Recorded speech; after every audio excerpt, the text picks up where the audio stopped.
ওইখানে ডিউটি যারা করতেছে কুকুরের মতো বের করে দিচ্ছে, কথাই বোঝে না বের করে দিচ্ছে। তারপরে 10 মিনিট পরে পরে আমরা দুই সদ্যজাত শিশুর মৃত্যু ঘিরে চাঞ্চল্য। শুক্রবার দুপুরে ঘটনাটি ঘটে মালবাজার সুপার স্পেশালিটি হাসপাতালে। ঘটনা প্রসঙ্গে জানা যায়, ক্রান্তি ব্লকের কাঠামবাড়ির নেওলা বস্তির বাসিন্দা জাহাঙ্গীর আলমের স্ত্রী রুমি বেগম অন্তঃসত্ত্বা ছিলেন। গত 26 তারিখ শারীরিক অসুবিধা নিয়ে মালবাজার সুপার স্পেশালিটি হাসপাতালে রুমি বেগমকে ভর্তি করে পরিবারের লোকজনেরা। সেই সময় কর্তব্যরত চিকিৎসক অন্তঃসত্ত্বা সেই মহিলার শারীরিক পরীক্ষা নিরীক্ষা করে পরের দিন অর্থাৎ 27 তারিখ বাড়ি নিয়ে যাওয়ার পরামর্শ দেন। পরিবারের সদস্যরা রুমির শারীরিক অবস্থার কথা জানতে চাইলে কর্তব্যরত চিকিৎসক জানান, মা এবং সন্তান সম্পূর্ণরূপে সুস্থ রয়েছে, চিন্তার কোনো কারণ নেই।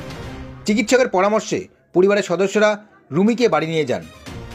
কিন্তু 28 তারিখ শুক্রবার ভোর রাতেই আচমকাই প্রসব যন্ত্রণা ওঠে রুমির। সময় নষ্ট না করে তৎক্ষণাৎ রুমিকে নিয়ে যান মালবাজার সুপার স্পেশালিটি হাসপাতালে। ভর্তি করানো হয় সেখানে। হাসপাতালে ভর্তি হওয়ার পর বেশ কিছু সময় পেরিয়ে গেলেও চিকিৎসকরা সঠিক কোনো পদক্ষেপ না নিয়ে পরিবারের সদস্যদের আশ্বস্ত করতে থাকে বলে অভিযোগ।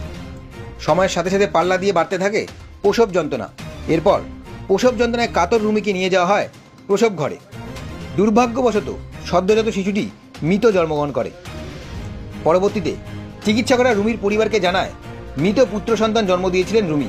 এছাড়াও মৃত শিশুর পরিবারের সদস্যরা জানায় যে ঘটনার পর চিকিৎসকরা জানান তাদের যে শিশুটির 2টি কিডনি বিকল ছিল, সেই কারণেই মৃত সন্তান জন্ম হয়েছে।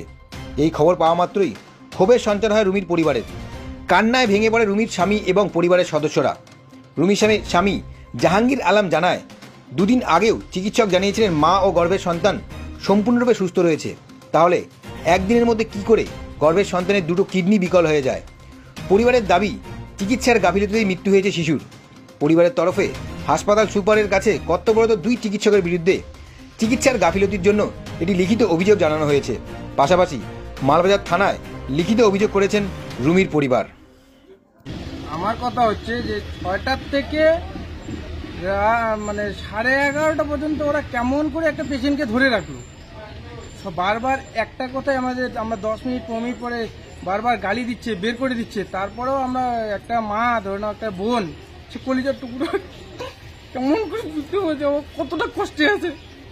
ওটা কষ্টে থেকে সত্ত্বেও আমরা বারবার গালি দিচ্ছে, বের করে দিচ্ছে। তারপরেও আমরা যাচ্ছি, ওইখানে ডিউটি যারা করতেছে কুকুরের মতো বের করে দিচ্ছে, কথাই বোঝে না বের করে দিচ্ছে। তারপরেও 10 মিনিট পরে পরে আমরা 2 ভাই যাচ্ছি সকাল থেকে, গিয়ে খোঁজ নিচ্ছি যে কি ব্যাপারটা কি।